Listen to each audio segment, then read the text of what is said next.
to the way too early CFP for the 2023. We want to talk about that Final Four, and we have to start right here. We have to start with Georgia. The biggest thing a year ago, they lost Nakobe Dean. Yeah, well, obviously, yeah, but they lost Nakobe Dean. They lost Big Baby. You lost, Pickens. You lost all these pieces, and they still came back and repeated, and we're still the most dominant team in the country. Now you're losing Carter. You're losing Stetson, who has, is what, 28-1 or something in his last 2 years, something like that. Yeah, 29-1. Yeah, 29. Yeah, in the last 2 years, and he's leaving. Insane. Right. So, but it asks the question: are they? I mean, I know they're going to be number one coming into. Well, let's hope, because they weren't number one this year. But if they're not number one this year, it's a crime. It's rape, right? Let's be real. Saban's he's paying somebody if they ain't number one. But look, so are they? But are they the favorites? Are they definitely in your Final Four coming into this year? Oh, without a doubt. Until I see them prove me wrong on the field, they are number one. Yeah, and they should stay number one. Yep. It's funny because we're talking about you lose Jalen Carter, you lose Keely Ringo, you lose Stetson Bennett, you lose Big O, all these guys. Well, we talked about it. You lost Nakobe Dean, you lost Quay Walker, you lost Jordan Davis, you lost Devontae Wyatt, you lost Lewis Seen, you lost George Pickens. Like, it's just this team loses so much, but then reloads.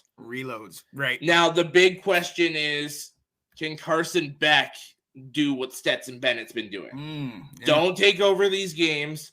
Just trust your weapons and just get them the ball when they need to. Don't play hero ball. Just be that game manager, that very, very good game manager.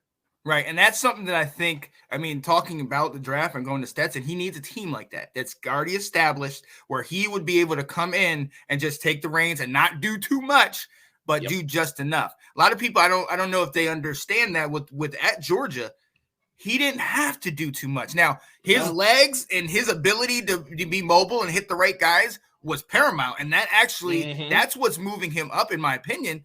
And then that overall leadership ability, but he didn't have to be a Caleb Williams or a CJ Stroud or somebody that was by far the best player on the team. He could just do his role, and I think that's going to bode well for him, as long as he's not in a situation where he has to be the guy immediately. Yeah, I think Stetson, if he goes, you're looking at a few of these teams, he would do well in a Tampa. I'm just trying to think of a couple other teams. I think he'd do well in New York with the Jets. I think he'd do, and that's an interesting one because a lot of them you look at, is New York too big for some of these guys? We saw Stetson Bennett be up all night getting phone calls from Tennessee fans, go out, ball out, and do the phone thing and slam it down. The moment's not too big for this kid. He absolutely could go to one of those markets and do absolutely well. Yeah. Absolutely. Would y'all stop in the comments talking about what Dallas needs? This is the college show, daggone it. But all right, so outside of Georgia, and with them potentially getting back in this scenario, who are your other three teams that could potentially challenge them or even knock them off that perch? So I'll start it by saying, if CJ Stroud does end up coming back, Ohio State takes the fourth spot for me. Okay. But I've got Georgia 1. I still have Michigan 2. With all these returning pieces, I don't think they miss a beat as long as Harbaugh comes back. Number 3. We're working on that. She did say she's looking to see who the Cowboys take. Right. So yeah, I'll go Georgia 1, Michigan 2. I'm going to go USC 3. Yep. I think you still have time to fix some of those holes on that defense. You got another year with Caleb Williams, Mario Williams, some of these pieces offensively. Jordan Addison is a huge loss, but I think you'll replace him. Yeah. And number 4, I just slid them into number 4 last night because of the hiring of a certain offensive coordinator from TCU going to Clemson in Garrett Riley, with Cade Klubnik being the quarterback. I have Clemson sliding back into that 4 spot. Ooh. Oh, I like that. Oh, I absolutely like that. So I'm gonna go 4-1. Georgia's number 1, so that's spoiler alert. Yeah. Number 4 for me. And this is something that I really see happening. They had a rough part of the year in the beginning of the year, but I got Notre Dame. I got Notre Dame at number 4. Sam Hartman, I think, elevates that team from a 10-win team to a CFP team. Barring any health issues, I honestly think he's a guy that's really going to push up his draft stock coming into this year, and I think he can do that. Our number threes are the same. With Caden Klubnik in there, you're getting that defense. We already know all the talent that's going in the first 10 picks of the draft from Clemson. I mean, and they're another one that's reloading under Dabo. I am 100% thinking that they're going to take the ACC, especially you got Leary went to Kentucky. You know what I mean? We know what our Drake might do, and who knows what FSU will do, but a lot of those guys have left. Brennan Armstrong is out of there. So I think Clemson can kind of run away with this. Them and FSU. FSU is one that I definitely want to put that asterisk on because I want to see. Number 2 for me is fully dependent on what happens in between y'all and Ohio State.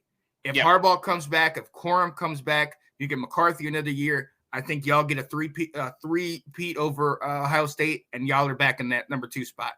If Stroud is back, coupled with all of those guys not coming back from Michigan and all of the off-field stuff, all of the rumors and infractions that we've heard about, I got Ohio State number 2. But that's solely based on CJ Stroud coming back. Oh, you know what I mean? Absolutely. And then obviously Georgia number 1. But a lot of my hopes and dreams are putting it on Notre Dame this year because I feel like he is that next step that they needed. They've always had a random quarterback, over at the helm. He's that guy that he has that star power. He has the ability. He already has the miles. You know what I mean? If you get him protected with Coach Hamilton, oh man, I'm excited. I'm definitely excited to see what he does. If Notre Dame makes the playoff, that blows up my USC one and the Ohio State one because they play Ohio State, they play USC, they play Wake Forest. Sam Hartman gets to play his old team. They're at NC State. Like they've got a gauntlet of a schedule. So if they can fight through that and maybe one loss, but more than likely have to go undefeated, they're a lock for a playoff team. Absolutely, with that schedule. And shout out to this year because this will be the final year of just 4. And then after that, they start the 12-team finals with breakdown, playoff bracket, whatever you want to call it. 4 first-round buys and then 5 versus 12, all that. Let's you go. Get the conferences like USC, UCLA are Big Ten, Oklahoma, Texas are SEC. Like 2024, the whole landscape of college football changes, and I cannot wait. It's so exciting. Exactly. I can't wait to see what goes down in that. And look, so it's going to be great. This is going to be the last, just like the last year of the BCS. We're going to see what happens and how it kind of moves forward. It's all about that quarterback, though, Ash. Yep. All about that quarterback. Sam Hartman is like 1 or 2 in every single statistical category in history for ACC, the quarterback position. So what he brings to Notre Dame to give them legitimacy at quarterback for the first time since maybe Brady Quinn. Yeah. Like he's better than Deshaun Kaiser was at the college level. He's better than some of these other Everett Golson, some of those guys. So yeah, he's the best quarterback since Brady Quinn, and Brady Quinn was a hell of a quarterback for Notre Dame. Right. And I think, what did they end this year? Did they end top 20? I will take a look, but I think so. I think they were outside, very far outside looking in because towards the end of the year, they had like a 7-game winning streak. Like they turned their season around, ended up going 9-4 after starting, I believe, 1-3. Yeah. So they finished 18th. Oh, 18th. Yeah. So honestly, and we both kind of feel the same thing as that the quarterback and the last couple quarterbacks have really kind of been just fill-ins, like no-name guys. It's been a while since they've had the type of top-tier talent like they have. I mean, Notre Dame, and Ash, I'm going to go back in the history lesson for you. Notre Dame used to perennially have their guy at QB. Yeah. We're talking about Joe Theismann. We're talking about Joe Montana. He didn't pan out in the NFL, but Rick Meyer, he was the next guy. He was very good at Notre Dame. Yeah, I'm telling you. So there was a lot of Notre Dame used to be quarterback U, where the top tier guys go on the top tier scene. Obviously, Notre Dame and NBC have that long-standing TV deal that they have. Yep. So, yeah, Notre Dame definitely is a quarterback away. Keep an eye on. Oh yeah. We'll help you with that. No, yeah, absolutely. Don't get your hopes up. Hartman's not going to Dallas. He's not. Ash, keep an eye on your Iowa Hawkeyes next year too. I think they're going to be good. Oh, absolutely. You got a legit quarterback finally too. Right. And a tight end he's very comfortable with. Yep. Oh yeah. What is happening? Don't play with my guy. Don't play with him. You know that's look at the jerseys over the top. There ain't right.